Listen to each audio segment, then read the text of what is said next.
ভাগ করতে গেলে কিন্তু আমাদের একটা জিনিস অবশ্যই মাথায় রাখতে হবে, কোনো সংখ্যাকে কিন্তু শূন্য দিয়ে ভাগ করা যায় না।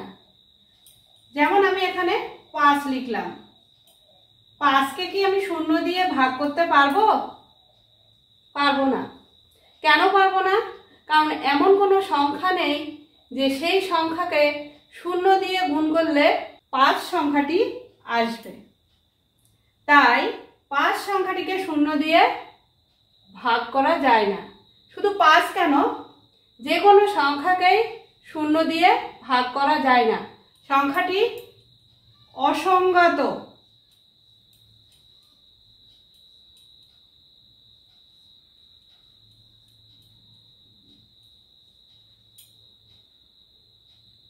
এটা কিন্তু আমাদের সবসময় মাথায় রাখতে হবে যে কোনো সংখ্যাকে শূন্য দিয়ে ভাগ করা যায় না।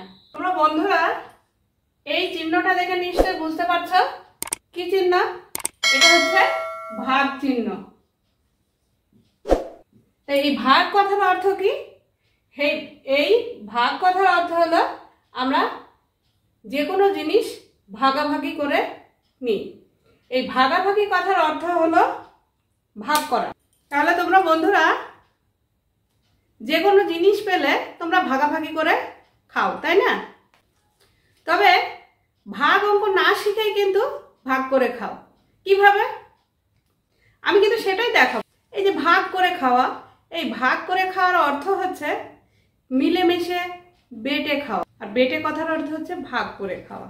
অর্থাৎ কতগুলি জিনিস কত জনের মধ্যে ভাগ করে দিচ্ছি, সেটাই হচ্ছে ভাগ। এই ভাগের বিপরীত প্রক্রিয়া হচ্ছে বিয়োগ। এই ভাগ করতে গেলে প্রতিবারই সমান সংখ্যক অঙ্ক বাদ দেওয়া হয়। এই যে বারবার বিয়োগ না করে আমরা যে পদ্ধতি অবলম্বন করব তার নামই হচ্ছে ভাগ। তো কিভাবে ভাগ করতে হয় আমি দেখাচ্ছি। এই যে দেখা যাচ্ছে আমি 21কে 7 দিয়ে ভাগ করব। তো আমি বিয়োগ পদ্ধতিতে ভাগ করে দেখাচ্ছি। 21,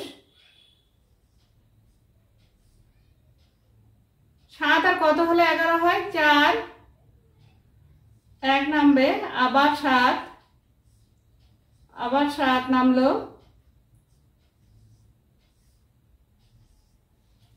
এটা হচ্ছে বারবার বিয়োগ পদ্ধতিতে ভাগ।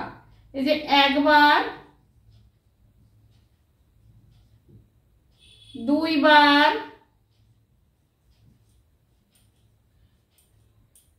তিনবার।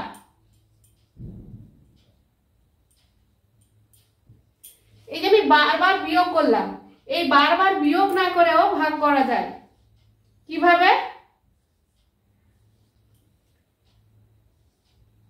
7 ঘরের নামটা পড়বো 21 পর্যন্ত। 3 7 21। ঠিক এভাবে ভাগ করতে হবে। এটা হচ্ছে বারবার বিয়োগ পদ্ধতিতে ভাগ, আর এটা বারবার বিয়োগ না করে ভাগ। বোঝা গেল? তো এই যে মাঝের সংখ্যাটি, এটাকে বলা হয় ভাজ্য। তাহলে ভাজ্য কাকে বলে? যে সংখ্যাকে আমরা ভাগ করি তাকে বলে ভাজ্য। এই যে সংখ্যাটি, এটাকে বলা হয় ভাজক। ভাজক কাকে বলে? যে সংখ্যা দিয়ে ভাগ করা হয় তাকে বলে ভাজক।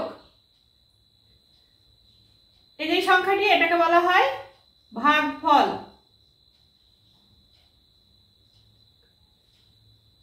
ভাগফল কাকে বলে? ভাগ করে যে ফল বেরোয় তাকে বলা হয় ভাগফল। আর এই যে অবশিষ্ট অংশ শূন্য, এটাকে বলা হয় ভাগ শেষ